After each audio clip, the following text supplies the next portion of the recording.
पेटवे में मारो ताड़ू, पेटवे में मारो ताड़ू, बिटिया के जान हो के करा के देबुए माई, के करा के देबुए माई, तू कन्यादान के किस्सा जबे चलल गावे देहाते से, शादी के किस्सा जबे चलल गावे देहाते से, ऑर्केस्ट्रा भी फीका पड़ जाता मेहरारू के नाचे, फीका पड़ जाता का करे में हो मेहरारू के नाचे। हाँ, और जब नौका पतोहिया लिपस्टिक लगाओ तरी सो, अब बाप हो बाप सारा जन एनर्जी रहता नु, सब एनर्जी बारात में निकाल।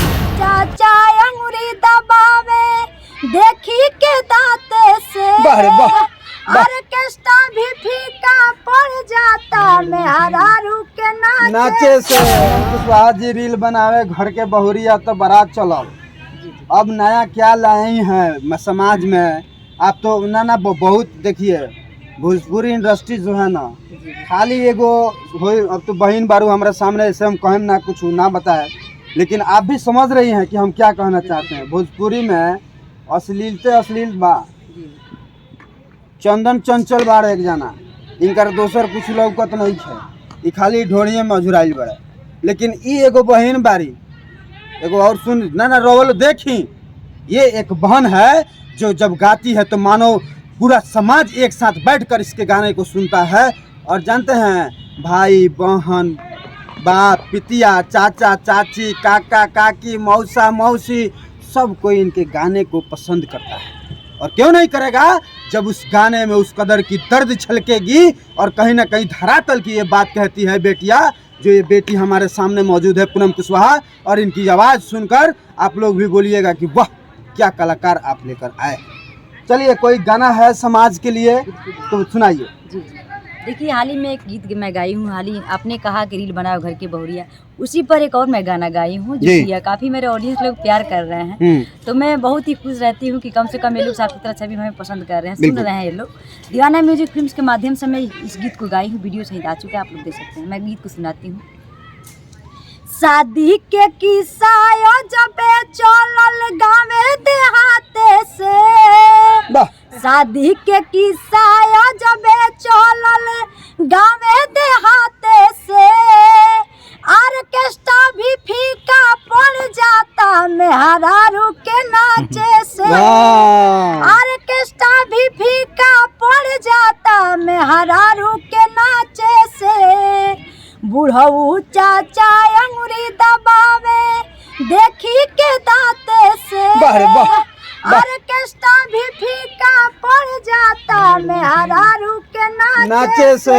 हाँ, अब देखी पूनम कुशवाहा जी गाना भोजपुरी में आवतनी, हम भोजपुरी गावत तो हम भोजपुरी में आवतनी, कहली है कि ऑर्केस्ट्रा भी फीका पड़ जाता का करे में हो मेहरारू के नाचे से। हाँ, और जब नौका पतोहिया लिपस्टिक लगाओ तरी सो, अब बाप हो बाप सारा जन एनर्जी रहता नु, सब एनर्जी बारात में निकाल देता रोड पर। ना गर्दा लौकता, ना धूरा लौकता, ना माटी लौकता, ना पाक लगता, ना पानी लौकता, वही में लसारत। डीजे के पीछे वह बहन गाना गावत तरी, कहीं ना कहीं सच्चाई बा।